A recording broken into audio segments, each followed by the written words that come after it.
Ya ntar nek nggak paham. Oke, Bismillahirrahmanirrahim. Assalamualaikum warahmatullahi wabarakatuh.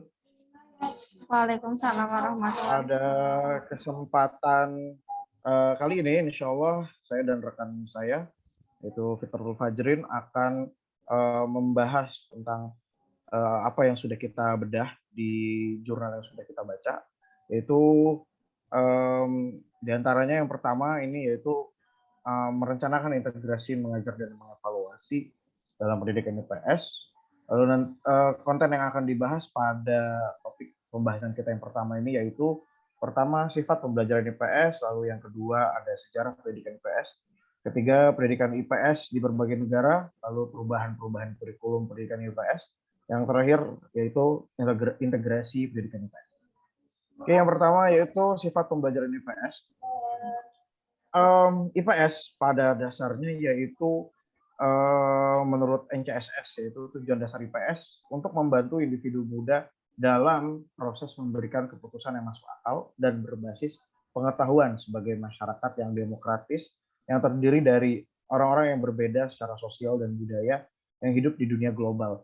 Nah, lalu sifatnya sendiri itu memberikan informasi yang diperlukan dan meningkatkan kemampuan serta nilai-nilai di dalamnya agar siswa menjadi warga negara yang berguna dan bermanfaat di dunia abad ke-21. Nah, sifat pembelajaran IPS ini yaitu sifat pembelajaran yang ada di negara Turki, yang mana hal ini juga bisa kita contoh juga untuk di negara Indonesia. Selanjutnya itu sejarah pendidikan IPS. Nah, sejarah pendidikan IPS sendiri di negara Turki karena jurnal yang kita bedah ini yaitu jurnal dari Turki. Jadi ini tentang sejarah pendidikan IPS di negara Turki. Itu yang pertama itu di Turki itu pada abad pertengahan ke-19, itu pada periode Sultan Aziz tahun 1869. Itu awalnya pendidikan IPS itu hanya sebatas general history, sejarah secara umum, lalu Ottoman history dan geografi. Lalu di tahun 1986 dalam sebuah konferensi pendidikan di Amerika itu digabungkan topik sejarah dan ekonomi.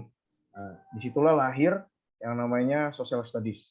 Akhirnya dari situ lahirlah social studies. Lalu pada masa Sultan Abdul Hamid yang kedua itu tahun 1904 itu pendidikan IPS itu bernama Brief Ottoman History atau sejarah singkat Utsmaniyah.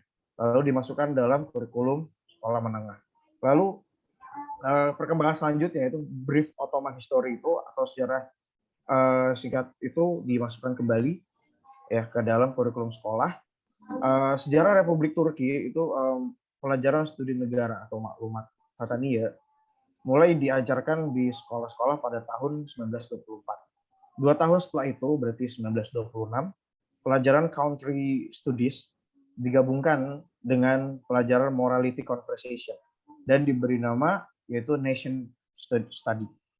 Dalam rancangan sekolah dasar yang disiapkan pada tahun 1962, pelajaran sejarah, geografi, dan kewarganegaraan digabungkan dengan nama penelitian masyarakat dalam dan negara. Perubahan yang dimulai pada pertengahan abad 19 ini itu dimasukkan dalam kurikulum sebagai pelajaran ilmu sosial pada tahun 1968. Selanjutnya terjadi kudeta militer pada tanggal 12 September yang terjadi pada tahun 1980. Itu mengubah mentalitas tentang negara bangsa. Lalu pada tahun 1985 pelajaran IPS itu dihapus dan pelajaran sejarah nasional serta geografi nasional itu dimasukkan dalam kurikulum yang baru. Nah, lalu IPS dimasukkan lagi pada kurikulum 98 tahun 98 ketika pendidikan dasar atau SD itu diwajibkan. Nah, pembelajaran diajarkan melalui model pendidikan konstruktivistik secara bertahap pada tahun 2005.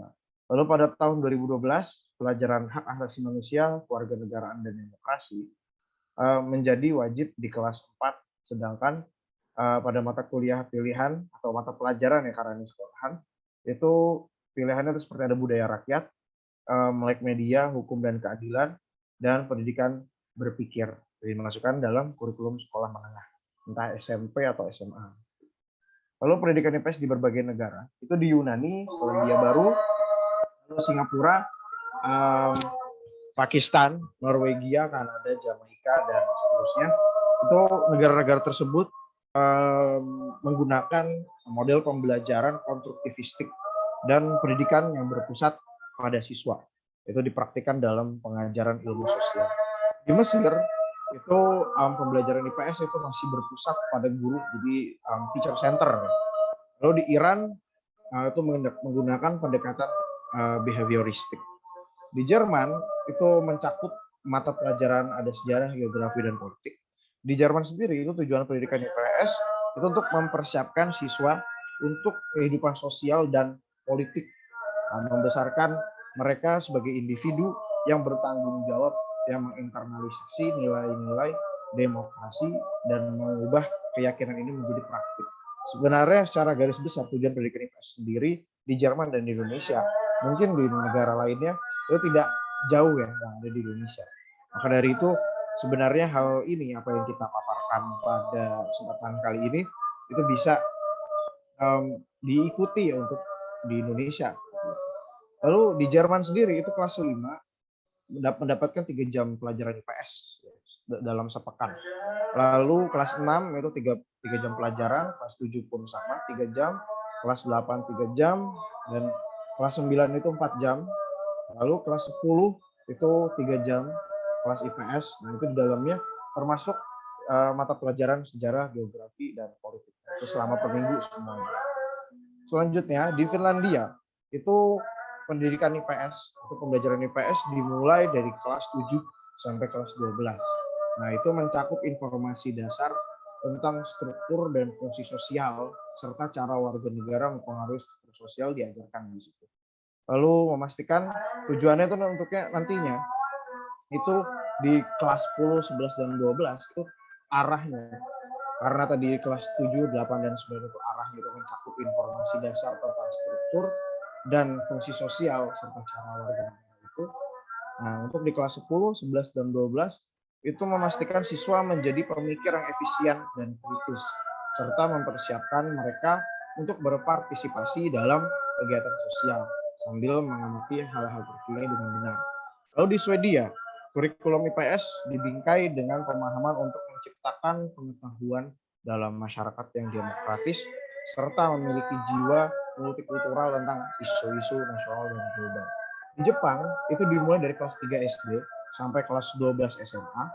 Nah, di Jepang sendiri itu arahnya itu memastikan siswa untuk memiliki kemampuan untuk mengambil manfaat dari sudut pandang yang berbeda tentang fenomena sosial dan membangun gaya berpikir berdasarkan sudut pandang yang berbeda. Di sisi lain, memperdalam rasa cinta, jadi tujuannya di sisi lain itu ada memperdalam rasa cinta bangsa dan sejarah, serta membesarkan siswa yang bertujuan untuk menciptakan dan melindungi bangsa yang demokratis dan damai.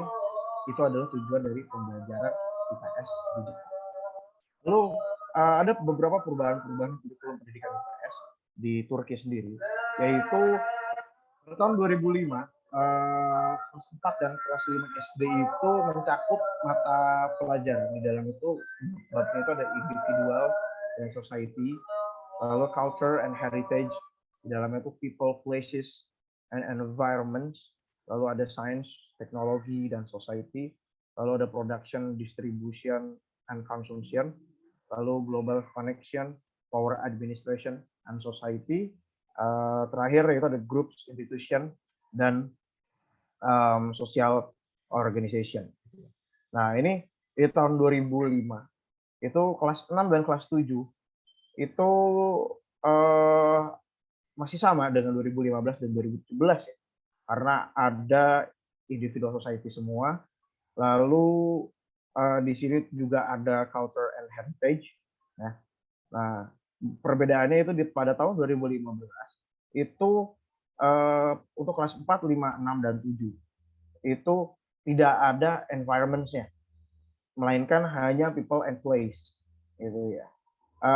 Selanjutnya kurang lebihnya itu hampir mirip-mirip, hampir sama. Hanya ada beberapa yang bahasanya hanya diganti bahasanya itu ya. Hanya diganti, tetapi di dalamnya itu kurang lebihnya masih mencakup hal yang sama. Selanjutnya integrasi pendidikan IPS. Nah, ini beberapa waktu lalu ya, Turki itu ya ini masih jauh dari saat ini sih era sekarang. Itu banyak peristiwa tragis dalam beberapa tahun terakhir di Turki itu. Terjadi peningkatan jumlah pembunuhan wanita, pelecehan anak, pencurian, penipuan, kejahatan dan cedera fisik, dan akhirnya ada upaya signifikan untuk melakukan kudeta pada tanggal 15 Juli 2016. Semua ini menunjukkan bahwa masih banyak orang di negara ini yang tidak pernah mencapai kesadaran dan tanggung jawab menjadi warga negara yang merupakan yaitu tadi tujuan dari IPS itu. Nah, penelitian yang kita baca ini itu dilakukan dan mendapatkan hasil bahwa hal tersebut dipengaruhi dari adanya situasi fisik sekolah, jam pelajaran yang tidak mencukupi, jadi kurang jam. Maka dari itu ada beberapa materi yang mungkin tidak masuk ke dalam pembelajaran, lalu kekurangan guru juga, lalu ada juga keengganan mereka untuk menerima inovasi dan perubahan. Nah, inilah beberapa hal yang menyebabkan kekacauan terjadi di Turki. Salah satunya diantaranya yaitu pembelajaran IPS yang kurang mumpuni, gitu ya. Lalu guru IPS di sisi lain itu menyebutkan bahwa masalah waktu. Ini penelitian ini dilakukan kepada mahasiswa dan guru juga, guru IPS ya lebih tepatnya. Itu menyebutkan bahwa guru IPS ini menyebutkan bahwa masalah waktu dan pendidikan yang berorientasi pada ujian menyebabkan masalah. Salah satu yang paling signifikan dalam dunia pendidikan adalah perubahan kurikulum yang terlalu sering. Ya. Yang tadi kita lihat slide sebelumnya itu terdapat perubahan yang lumayan ya di antara tahun 2015 lalu masuk ke 2017 itu hanya 2 tahun ya, 2 tahun, hanya 2 tahun saja gitu langsung berubah. Dan begitu masih banyak perubahan kurikulum lainnya yang terjadi di negara Turki gitu. Lalu kunci sebenarnya dari keberhasilan pembelajaran IPS agar masyarakat itu menjadi manusia yang lebih manusiawi lagi itu bisa didapatkan dari pembelajaran yang bernilai, bermakna maksudnya gitu. Lalu untuk membangun warga negara yang efektif, pendidikan IPS itu harus dimulai sejak usia dini. Jadi selain dari kecil gitu ya, itu ada juga kerjasama sekolah dan keluarga gitu. Lalu ada fokus suci. Fokus suci itu bisa dikatakan fokus yang murni gitu ya, harus diciptakan dan pendidikan nilai harus ditingkatkan. Jadi tidak semata-mata untuk hanya sekadar mengetahui, tetapi benar-benar bisa learning by doing seperti itu. Karena kalau misalkan hanya knowing tanpa doing, gitu, hanya mengetahui tanpa melakukan, itu sepertinya hal yang sia-sia untuk pembelajaran IPS. Lalu hasil lainnya dari penelitian ini itu menyatakan bahwa pendidikan IPS dapat mencapai tujuannya ketika ada pemahaman konstruktivitis dalam pendidikan. Selain itu, contoh lingkungan langsung dan menunjukkan tempat-tempat bersejarah kepada anak-anak atau siswa ya merupakan faktor penting dalam proses pendidikan. Lalu part yang selanjutnya itu refleksi pendidikan sebagai sistem pendidikan IPS. Nah, yang akan kami bahas di sini itu pertama ada konsep sistem, macam-macam tipe sistem, lalu sistem pendidikan, lalu yang terakhir yaitu investigasi pendidikan sebagai sistem yang terbuka dalam ruang lingkup pembelajaran IPS. Nah, pertama itu konsep sistem. Sistem didefinisikan dalam Kamus Besar Bahasa Turki ya, atau kalau di Indonesia itu KBBI-nya, atau sekarang EBI ya. Itu sebuah organisasi metode untuk membantu menerima hasil. Sistem itu seperti itu dalam Kamus Besar Bahasa Turki. Nah, sederhananya dapat digambarkan sebagai kesatuan yang terorganisir dari unsur-unsur yang saling berhubungan. Nah, lalu sistem itu mengikuti metode tertentu untuk tujuan tertentu. Sistem merupakan suatu kesatuan yang terdiri dari unsur-unsur. Sistem juga terdapat hubungan antara sistem dan elemen dan terdapat bingkai yang mengelilingi sistem.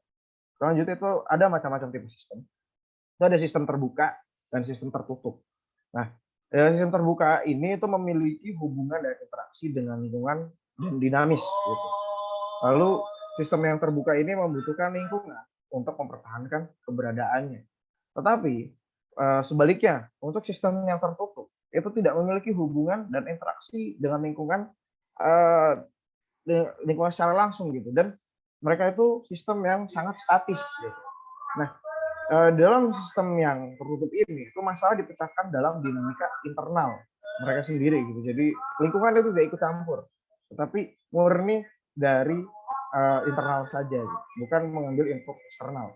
Dan mereka fokus pada elemen internal. Nah, lalu selanjutnya itu sistem pendidikan, karena kita tadi sudah membahas tipe-tipe sistem dan kita akan membahas tentang sistem pendidikan sendiri. Nah, sistem pendidikan itu merupakan salah satu contoh sistem yang menggunakan sistem terbuka. Nah, pola operasi yang sistem terbuka dalam pendidikan ini itu mencakup 5 elemen dasar. Di antaranya itu ada input, ya, lalu ada proses, lalu ada output, lalu ada feedback dan lingkungan. Karena pendidikan adalah sistem terbuka, maka semua elemen ini pun terlihat dalam sistem pendidikan. Untuk alasan ini, elemen-elemen ini harus melayani tujuan sistem pendidikan. Tujuan paling dasar dari sistem pendidikan adalah untuk secara sengaja mengubah perilaku individu melalui pengalamannya sendiri, baik dari membaca buku atau melihat fenomena secara langsung di masyarakat dan lainnya. Nah, di dalam input ini itu terdapat yang namanya kelas, buku, komputer atau gadget ya, gawai, lalu bahan ajar guru dan siswa. Dalam proses itu suatu sistem di mana input diproses. Jadi kelas, buku, komputer dan kawan-kawannya ini itu diproses, dibentuk, direkonstruksi ke arah dengan target, yaitu dengan membawa ke keadaan produk yang diinginkan atau sebuah hal yang diinginkan oleh lingkungan. Lingkungan menginginkan siswa yang seperti apa gitu, hasilnya seperti apa.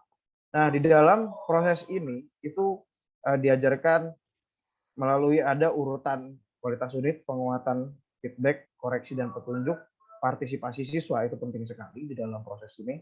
Lalu ada alat dan perlengkapan, pembelajaran, strategi pengajaran, metode dan teknik, proses mental, guru, kondisi fisik lingkungan, lalu waktu, cinta di sini tuh maksudnya adalah rasa perhatian antara guru, sekolah, siswa, orang tua, murid. Lalu yang terakhir adalah evaluasi, formasi dan pelatihan.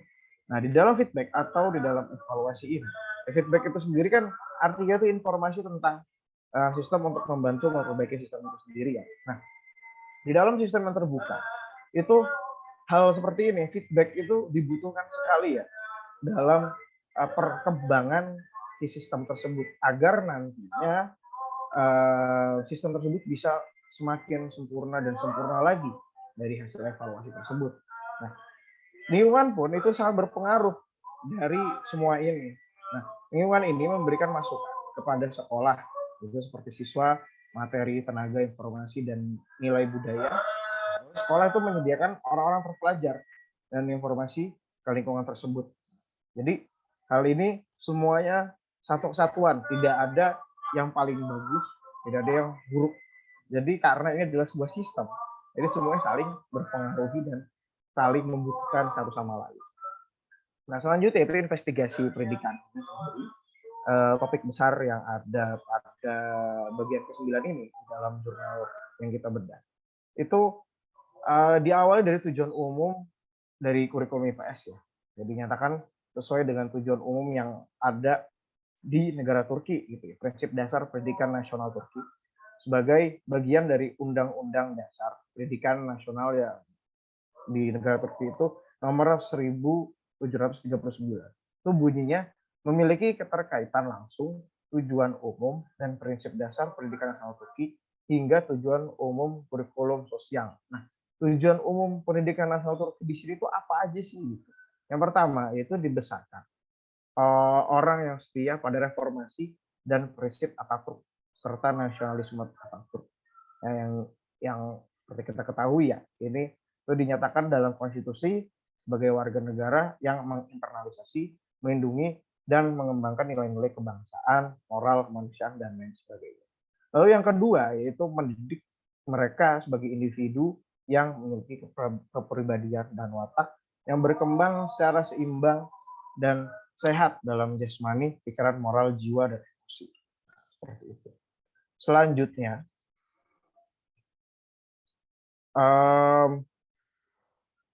itu fungsi pendidikan IPS di Turki, yaitu pendidikan itu ini ada fungsi-fungsi pembelajaran IPS di Turki. Nah, itu ada 1, 2, 3, 4, 5, ada 5 pembelajaran IPS itu arahnya. Sebagai pendidikan sendiri yaitu komunikasi dalam bahasa ibu, lalu komunikasi dalam bahasa asing dan lain sebagainya. Lalu dalam fungsi pembelajaran sosialnya itu mendidik individu yang selaras dengan masyarakat untuk menjamin dan menopang kelangsungan hidup bermasyarakat. Nah, untuk fungsi pembelajaran IPS dalam sisi politik itu taat pada konstitusi dan sadar akan demokrasi. Untuk ekonominya itu mengembangkan minat, kemampuan dan kemampuan mereka itu diperoleh melalui pengetahuan, keterampilan, sikap dan perilaku yang diperlukan bersama-sama. Untuk ekologi, nah, itu fungsinya itu menggunakan hak-hak tentang lingkungan hidup. Lalu mendefinisikan lingkungan ke tempat tinggalnya, berinteraksi secara sehat dengan lingkungan dan peka terhadap masalah lingkungan.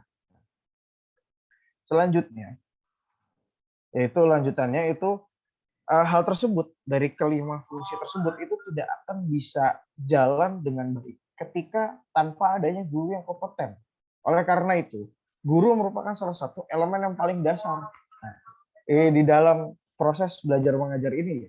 Jadi di Turki ini itu ada kompetensi umum. Itu ditetapkan menjadi 6 kompetensi utama, lalu 31 subkompetensi, lalu ada 233 indikator kinerja, lalu ada 6 kompetensi utama yang ditetapkan. Itu ada nilai pribadi, kesadaran akan siswa, proses belajar mengajar, monitoring dan evaluasi pembelajaran, lalu merekatkan hubungan sosial antara sekolah dan orang tua wali. Yang terakhir ada informasi program dan konten. Lalu selanjutnya itu kompetensi bidang khusus keguruan. Itu yang mulai berlaku dengan persetujuan nomor 2391 pada tanggal 25 Juli. Itu isinya adalah merencanakan dan mengatur proses pengajaran, proses belajar mengajar, pemantauan dan evaluasi, lalu mampu bekerja sama dengan sekolah, keluarga, dan masyarakat. Yang terakhir itu memberikan pengembangan profesional. Nah, di sini itu ada pentingnya feedback dalam pendidikan. Feedback tadi itu kan evaluasi ya. Nah, evaluasi di sini, feedback ini dalam pendidikan itu bisa kita sebut sebagai assessment. Nah, assessment ini ada diagnostic assessment, formative assessment, lalu ada authentic assessment, dan yang terakhir ada summative assessment. Nah, di dalam diagnostic assessment ini tujuannya itu untuk mempelajari tingkat awal dan mengumpulkan informasi tentang fitur kognitif, afektif, dan psikomotorik siswa. Nah, dalam penilaian ini nih ya, diagnostic assessment, itu untuk menentukan karakteristik kognitif siswa. Itu dari tes kemampuan, seleksi, dan pembebasan diberikan, dan pengetahuan latar belakang siswa diukur di situ. Nah, lalu selanjutnya ada formative assessment. Formative assessment ini itu kegiatan penilaian formatif yang mana merangkul orang tua dalam proses pendidikan. Hasil tes formatif ini disajikan kepada, jadi diberikan kepada orang tua, diberitahu bahwa seperti ini nilainya. Ya, dengan cara ini mereka dapat mempelajari tingkat belajar anak-anak mereka gitu. Jadi bisa paham gitu si anak kita ini sudah paham atau belum dari pembelajaran yang sudah dipelajari di sekolah dan di rumahnya. Selanjutnya ada authentic assessment. Di sini tuh arahnya tuh lebih kepada kemampuan pemecahan masalah ya, problem solving. Itu ditingkatkan di dalam sini. Dan selanjutnya yaitu di summative assessment, yaitu penilaian ini itu mengevaluasi tingkat siswa sesuai dengan tujuan pendidikannya. Karena ada begitu banyak pendidikan tujuan untuk menilai dalam satu tes. Selanjutnya untuk bagian yang ke-10 akan dijelaskan oleh saudara Putu Fajrin. Silahkan. Ya, terima kasih buat waktunya. Untuk selanjutnya itu yang 4 ke 10 itu ada belajar IPS dengan sosiodrama, atau kita biasa sering sebut dengan bermain peran dalam kurikulum 13 atau ilmu dalam kurikulum IPS yang telah dirancangkan dalam konstruktur konstruktivisme, pendekatan yang diadopsi sejak tahun 2015 itu menempatkan siswa itu di jantung pendidikan. Dalam pendekatan ini, guru diharapkan membimbing proses pendidikan dan menciptakan langkah yang tepat untuk siswa untuk memperoleh pengetahuan yang relevan dengan cara yang efisien. Seorang guru juga yang mengadopsi pendekatan ini tidak dianggap sebagai syarat mutlak dalam lingkungan belajar, tetapi sebagai panduan mendukung individu untuk menemukan, belajar, dan memahami apa yang mereka pelajari. Guru juga dianggap sebagai pemandu yang membuat siswa mencari kekurangan, poin, dan kesalahan dan kemudian diperbaiki. Sesuai dengan yang telah disepakati tadi bahwa salah satu tujuan pendidikan itu ada tiga proses ya. Untuk yang pertama ada input, ada proses, dan salah satunya itu ada output. Yang untuk metode atau cara yang digunakan guru itu adalah masuknya di proses, yaitu sesuatu yang digunakan dalam saat atau pelaksanaan pembelajaran. Next. Untuk dalam hal ini, program studi ilmu sosial itu pada dasarnya ada memiliki 6 konsep. Yang pertama, menerima bahwa setiap siswa adalah individu tertentu. Jadi semua siswa itu unik. Jadi semua siswa itu memiliki keunikan dan karakteristik masing-masing. Tidak ada yang sama, tidak ada yang lebih unggul, tidak ada yang lebih rendah. Semua itu memiliki karakteristiknya sendiri-sendiri. Yang kedua, memastikan bahwa pengetahuan, konsep, nilai, dan keterampilan perlu ditingkatkan dan mengutamakan terwujudnya pembelajaran. Jadi, pembelajaran yang efektif adalah bukan pembelajaran yang diterima saat itu juga, tapi yang diserap oleh siswa dan kemudian dilakukan dalam kegiatan sehari-hari. Yang ketiga, mendorong siswa untuk berpikir, bertanya, dan bertukar pikiran. Jadi pembelajaran IPS itu adalah salah satu pembelajaran yang kompleks. Tidak ada jawaban yang salah dan tidak ada jawaban yang benar. Jadi semua itu ada porsi, ada porsinya sendiri-sendiri. Jadi ada yang pro dan ada pun yang kontra. Yang keempat, bertujuan untuk membentuk peserta didik sebagai pribadi yang sehat dan bahagia dalam lahir dan batin. Ini sesuai dengan tujuan atau kurikulum dari sistem pendidikan di Indonesia. Yang kelima, memastikan setiap anak itu peka terhadap masalah sosial. Jadi yang jadi laporan atau permasalahan di IPS adalah masyarakat. Jadi IPS tentu sangat berhubungan dengan adanya masyarakat. Jadi setiap masalah yang ada di sosial itu tentu jadi bahan kajian dari siswa. Kegiatan yang berhubungan dengan masyarakat tentu berhubungan dengan siswa. Keenam, memastikan bahwa setiap siswa menggunakan pengetahuan mereka sebelumnya dalam proses pembelajaran dan membangun komunikasi dengan lingkungan mereka. Next. Ya, untuk pendekatan konstruktivisme ini menekankan pada berbagai metode pembelajaran dan strategi. Dalam pendekatan ini diharapkan guru dapat melihat perbedaan antara siswa mereka, menciptakan lingkungan belajar yang ditingkatkan untuk mereka, dan mendukung proses pendidikan dengan materi yang relevan dan untuk pembelajaran kognitif untuk difokuskan. Jadi guru di sini itu harus bisa memberikan warna. Jadi setiap siswa itu kan memiliki keunikan tersendiri-sendiri. Jadi semisal satu kelas itu ada 30 siswa, jadi guru itu harus mengetahui masing-masing warna dari ke siswa itu tersebut. Jadi di sini guru itu ibaratnya dewa yang harus mengetahui mana sih karakter siswa itu yang sesuai ini, bagaimana pengajarannya, ini bagaimana dengan metode pembelajarannya.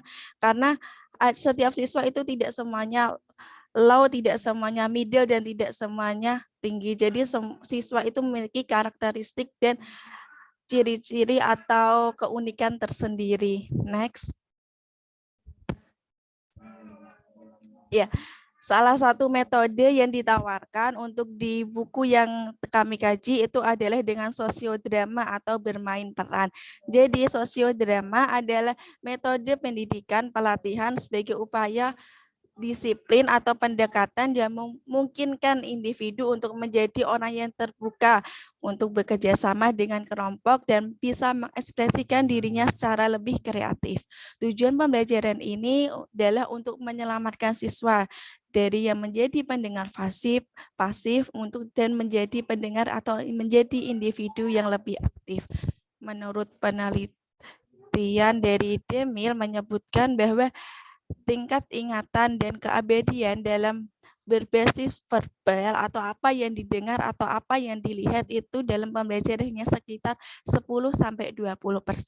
Namun bisa meningkat menjadi 30% apabila ada elemen visual yang digunakan dan dapat meningkat secara 90% apabila dengan menggunakan berbasis pengalaman atau dengan cara melihat, mendengar, menyentuh atau mengatakan. Salah satunya adalah dengan sosiodrama ini.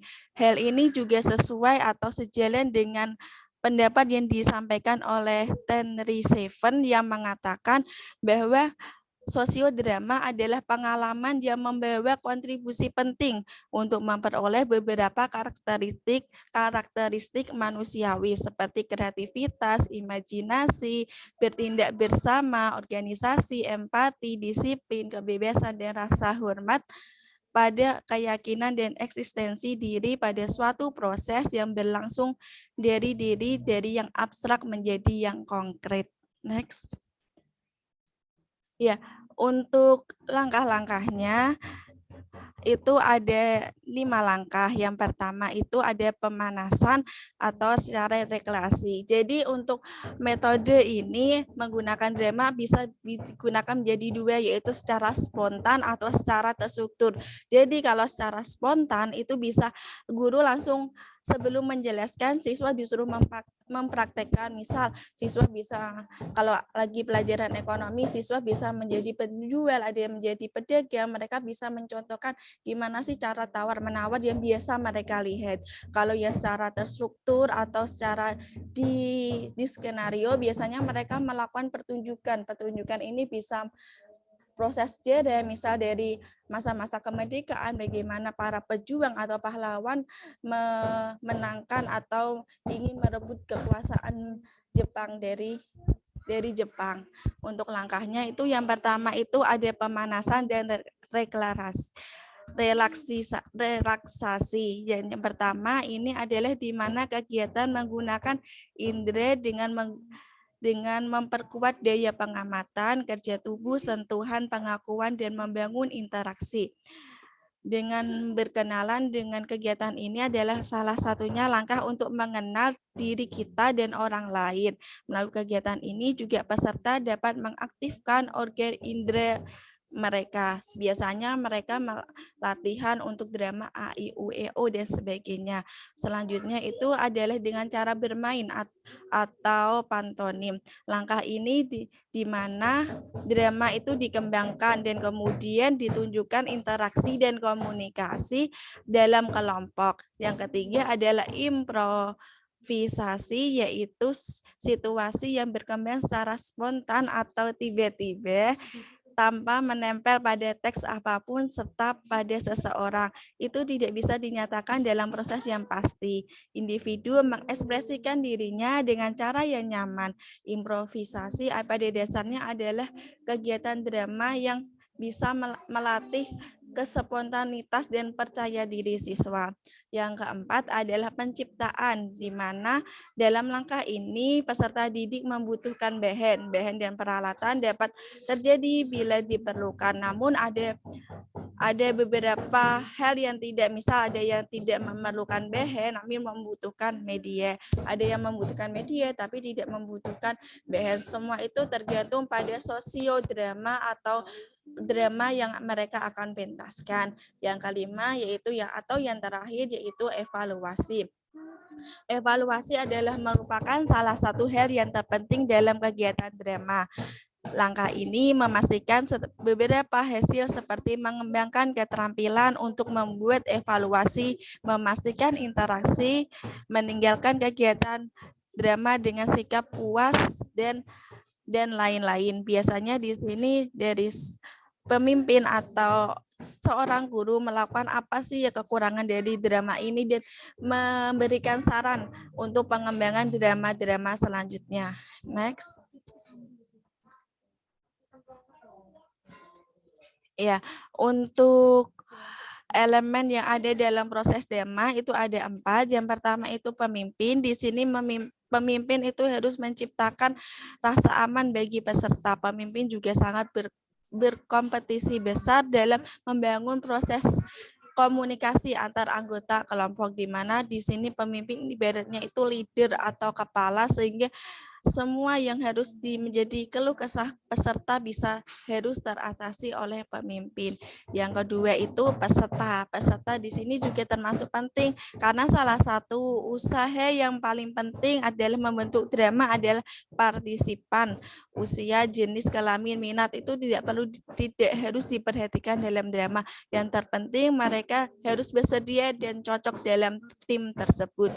Next, ketiga itu ada tempat atau media, di mana tempat ini sangat penting karena penentuan tempat ini juga berpengaruh kepada drama. Misal tempat yang cukup terang tanpa kebisingan, di mana memungkinkan para pekerja untuk para pemain untuk tidak merasa terganggu. Misal ada juga tempat yang harus lurus karena mereka nanti akan tidak menggunakan sandal. Jadi sehingga tempat ini perlu dicek dan di cross check lagi untuk keefisiennya untuk bermain drama. Yang keempat itu adalah bahan. Bahan dalam drama tidak harus diperlukan, namun terkadang sangat penting tergantung dengan peran atau drama apa yang mereka akan mainkan. Next. Ya, untuk selanjutnya itu manfaat drama. Ya, dengan drama siswa dapat memperoleh banyak pengalaman, keterampilan, dan sejarah.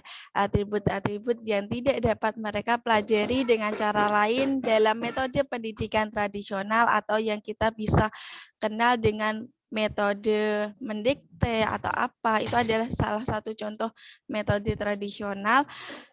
Metode drama ini dapat digunakan dalam pengajaran menanamkan nilai-nilai kepada siswa. Persepsi siswa dapat dirangsang dalam kegiatan drama. Siswa dapat memperoleh kebiasaan mengambil tanggung jawab dan bekerja sama dengan bantuan kegiatan drama di kelas. Siswa juga dapat memperoleh kebiasaan mengembangkan opini dan empati antar sesama teman. Metode next. Ya, sebentar. Untuk contohnya, siswa dapat mempelajari mata pelajaran sejarah. Mereka membayangkan peristiwa-peristiwa dalam sejarah, dan dengan cara ini mereka dengan cara bersosiodrama atau bermain peran, mereka seolah-olah hidup pada masa dan tempat yang sama. Siswa dapat menggunakan drama berstruktur untuk belajar tentang peristiwa masa lalu, tempat, dan orang lain menggantikan karakter masa lalu. Dengan cara ini, siswa juga dapat mengembangkan keterampilan memprediksi untuk peristiwa masa depan dan untuk kehidupan masa yang akan datang. Kegiatan drama juga memastikan bahwa siswa berkembang dalam hal keterampilan individu dan sosial, membangun hubungan yang nyaman dan sehat dengan orang lain. Dengan demikian menjadi siswa itu dapat bersosialisasi, sehingga dengan adanya sosiodrama atau bermain peran ini, harapannya siswa yang awalnya pasif atau cenderung pendiam dapat mengembangkan diri sehingga mereka dapat menjadi lebih aktif, sehingga apabila siswa tersebut sudah aktif, maka mereka akan merasa peka dengan lingkungan yang mereka tempati. Jadi kalau mereka sudah aktif, tentu dia akan bermasyarakat atau dan dia akan sesuai dengan tujuan ilmu sosial, yaitu memanusiakan manusia. Seperti itu. Sekian dari saya. Apabila ada salah kata ataupun perbuatan, ini quotes terakhir ya Irfan. Ya, silakan dibacakan. Oke, baik. ini ada quotes terakhir dari Eleanor Roosevelt. Itu the future belongs to those who believe in the beauty of their dreams. Jadi masa depan itu akan datang kepada orang yang percaya akan apa namanya ya, keindahan atau bagusnya mimpi-mimpi kita. Jadi kita harus tetap bermimpi, tapi jangan lupa untuk selalu berusaha untuk menggapai mimpi tersebut. Baik, terima kasih. Sekian dari saya, Paulus Sulaiman Ramadhani dan Fitratul Fajrin, Ya, paparan dari bedah jurnal kita pada kesempatan kali ini. Mohon maaf jika ada salah-salah kata. Billahi taufiq wal hidayah. Wassalamualaikum warahmatullahi wabarakatuh. Waalaikumsalam warahmatullahi wabarakatuh. Terima kasih.